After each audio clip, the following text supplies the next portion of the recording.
여러분 안녕하십니까? 김필재입니다. 지난 2016년 8월 노르웨이 중국 고원 지역에서 살던 술록 323마리가 벼락에 맞아서 떼죽음을 당했습니다. 그 결과 고원은 술록의 사체로 뒤덮였습니다.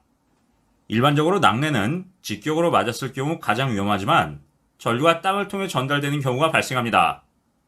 번개가 칠 경우 수십 미터까지 영향을 주는데 술록 무리의 경우에는 네 발로 땅을 딛기 때문에 지면으로 흐르는 전류를 더 쉽게 흡수하고 낙뢰의 영향을 더 크게 받았다는 것입니다. 번개의 발생으로 땅에 전류가 흐르게 되면 다리 사이의 전압 차이로 몸 내부로 전류가 유입되는 현상이 발생합니다.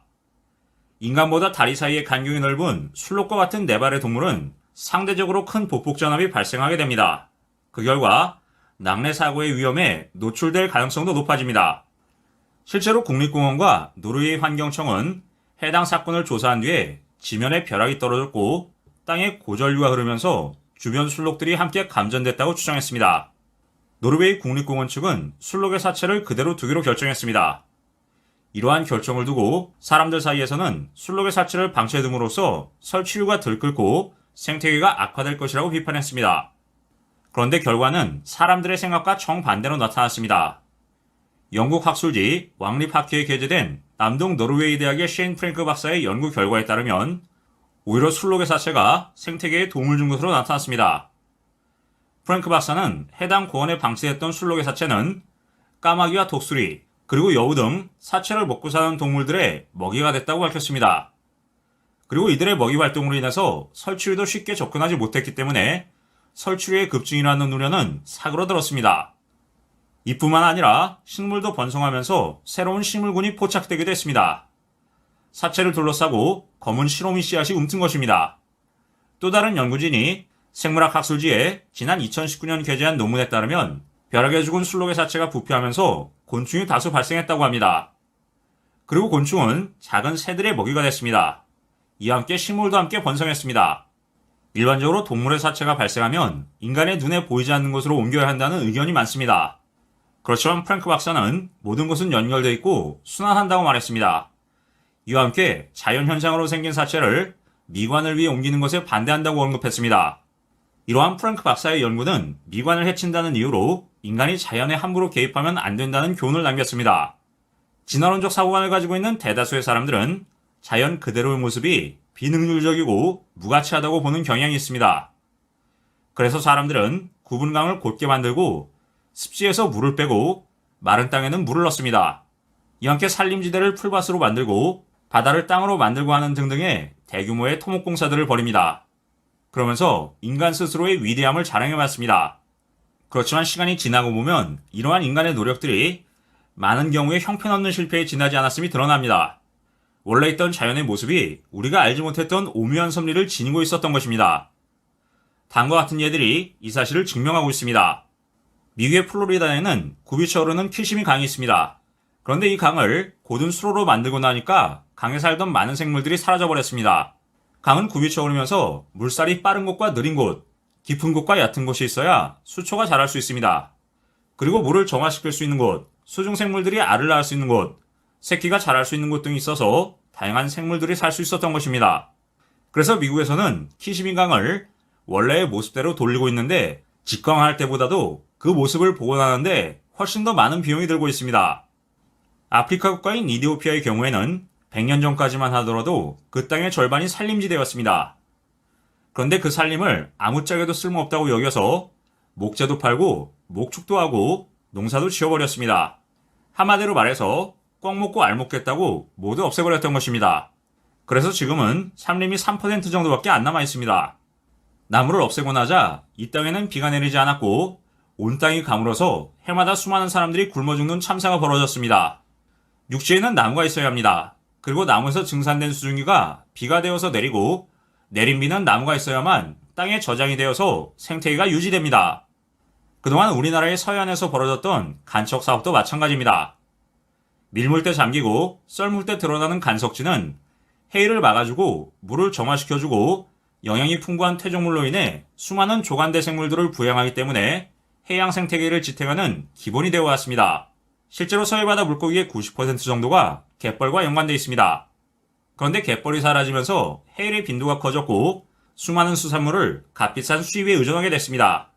그리고 간척지에서 생산되는 농산물은 간척 이전에 생산되던 수산물에 비하면 그 수익은 아무것도 아닙니다. 엄청난 돈과 수고를 들인 끝에 얻는 이익보다는 잃는 손해가 훨씬 큰 것입니다.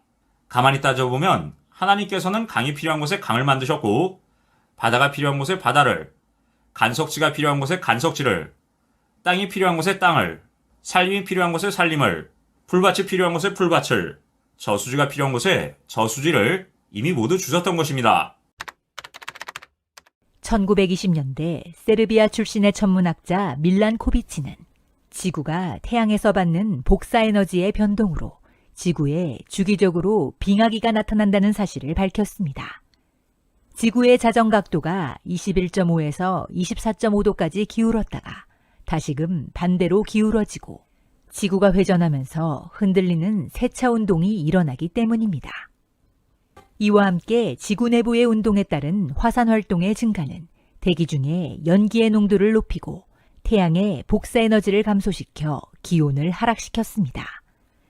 극지방의 아이스코어나 나무의 나이테를 조사한 결과 화산 활동에 의한 기후변화가 기원전 2500년부터 최근까지 적어도 78번 이상 나타난 흔적을 보여주고 있습니다. 해리스와 맨은 기원전 2500년에서 2040년까지 과거와 미래의 기후변화를 나타내는 해리스맨 기후도를 제시한 바 있습니다. 그래프를 보면 민족의 대이동, 국가 간 전쟁 시기 및 극심한 기후변화의 시기가 대체로 일치합니다. 인류가 번영했던 로마 제국 시대와 1100년경 지구는 아주 더웠습니다. 이후 중세 암흑기는 온도의 하강에 따른 추위와 식량의 부족으로 북방민족의 수직이동이 발생했습니다. 기후로 인해 인류가 고통받았던 시기는 기원전 8세기에서 기원전 3세기까지의 추계시대와 14세기에서 19세기까지의 소빙기였습니다. 그러나 역설적으로 이 시기는 인류 역사에서 가장 큰 도약의 발판을 닦은 시기이기도 했습니다. 기원전 2000년경부터는 거대한 화산 폭발이 심해지고 한랭 건조해졌습니다.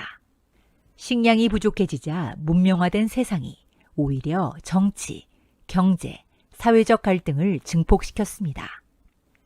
결국 고대 문명이 무너졌습니다. 다른 문명에 비해 오랫동안 유지되던 이집트 왕국도 기원전 1070년에 막을 내렸습니다.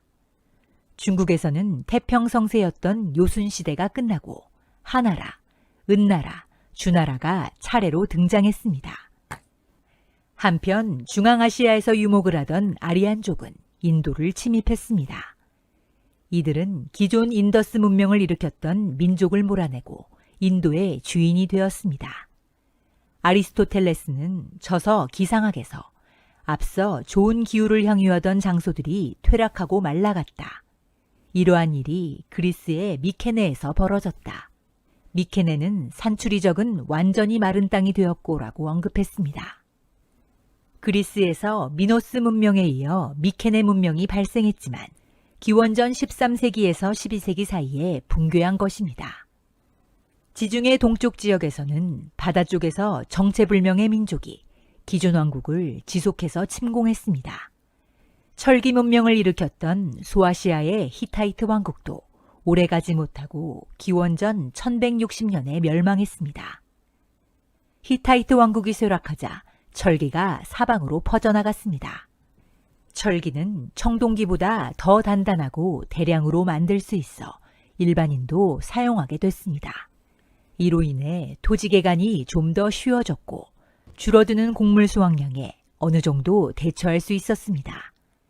기근을 몰고 온 기후가 철기 시대를 연 것입니다. 불리한 기후 조건이 오히려 기술 혁신을 촉발했습니다.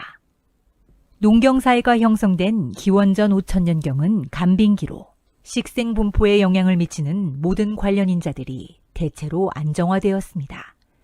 그 뒤 소빙기가 시작되자 스키타이족과 흉노족 등 유목민족들이 동서로 이동하면서 약탈 전쟁이 발생했습니다.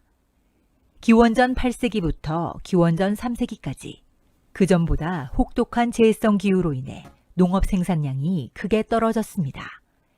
식량 부족으로 절망적인 상황에 부닥친 사람들은 새로운 삶을 찾아 나섰습니다. 민족의 이동이 심해져 민족 간 충돌이 많아진 것입니다.